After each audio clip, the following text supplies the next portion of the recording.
So Kevin, losing on penalties is the toughest way to lose in football, isn't it? I mean, I guess the mood in the dressing room must be really low after that one.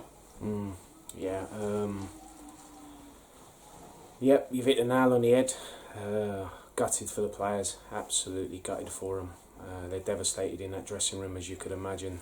Been in many dressing rooms in my career after losing penalty shootouts, having won penalty shootout, lost football matches, but they're gutted in there.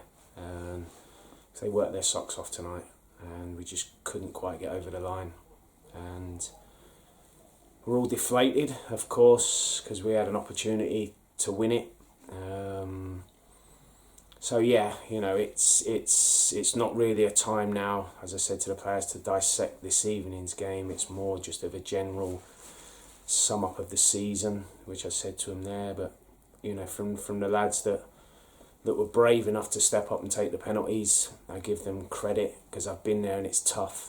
And I really feel for Jordan and Jenks. But the thing is, it's a learning curve, and football is all about that. You have to learn from it. It'll make them bigger and stronger characters and players, and they'll come back stronger. And there's nothing else you can say, really. I said at half time again, and I've said it many times this season, at half time it'll just be our own undoing, our own sloppiness, one mistake, not concentration, that will cost us.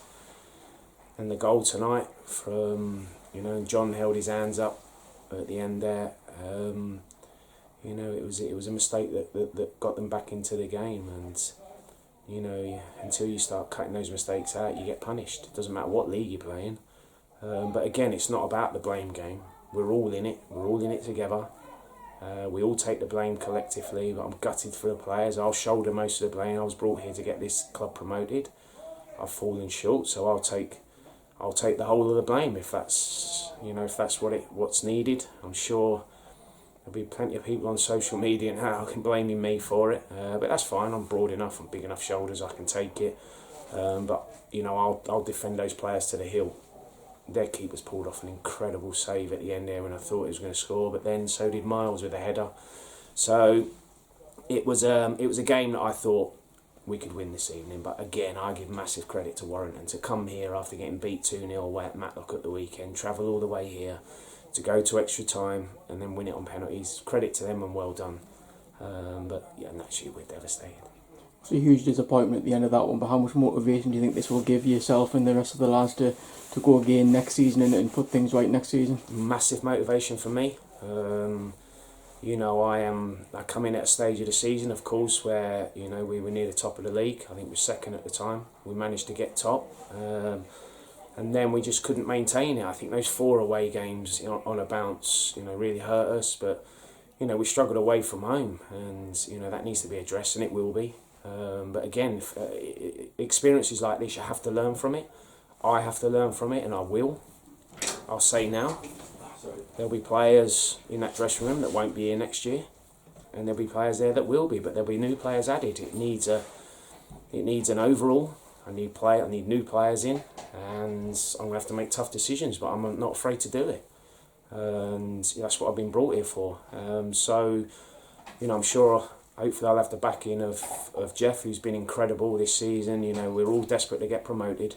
But I've got big decisions to make this summer, and I'm not afraid to make them. And I'm actually looking forward to it. From my experiences, and I use the Sunderland playoff final as one of them. You've lost a football match. There's nothing we can do about it now. You have to learn from it. You have to come back stronger. You have to come back with that mentality of it's not going to happen again, and we go again. And that's all you can do. And that planning for next season, does that start immediately now? 100%, it'll start tomorrow. 100%. It's been bubbling away in the background anyway, and I've got it in my head. Players, positions, etc., and that's what you do. It's management's new to me, but I've been in enough meetings when I was a coach to know that you have to have a plan in place. You have to be planning, and we certainly have been doing that. So from my experience, we need to act quick, because if you don't get the players in that you want, other teams snap them up. So there'll be some activity, I'm pretty sure, over the next few weeks. But it's raw at the minute. The players, you know, are gutted. I've just told them there, put your chest out, puff your chest out, get your chin up. You've been brilliant this year. We've just fallen short. But it's not through the lack of effort. You saw tonight they worked their socks off. We just couldn't find that extra goal, and it's disappointing. But it's a massive learning curve. Just a final one, obviously we're going to the summer break now, the fans won't see us for quite a while. What would you say to them at the end of that one? Yeah, listen, again, you know, I'll take the blame. You know, I was confronted by a few after the Grantham game, but I'll take it on the shoulders, and it's going to come my way, that's fine, no problem. Just leave the players alone. You know, they've tried their hardest, and they can see that. We as coaching staff and as a manager have tried our hardest. You know, every time we approach a match, we try and something different to try and win a football match, and that's what you do. So it's a learning curve from me.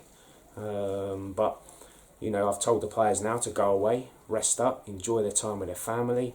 And one thing I did assure them and told them, which is going to be a guarantee, that pre-season is going to be hard.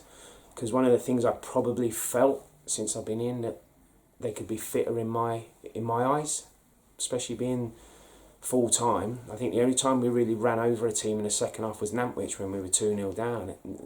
Since then, I've never really seen us, you know, really run over teams in the last 20 minutes. And to be a full-time team and training every day, that for me, that's not acceptable. So I've told them, be ready to come back pre-season. You're going to work your socks off, and we will be the fittest team next season, 100%. So when it comes to the last 20, 25 minutes, 30 minutes, we will be stronger than anyone in this division. So if you don't want to be a part of that, don't stay at the football club. If you want to be a part of it, it'll be enjoyable. It's going to be tough.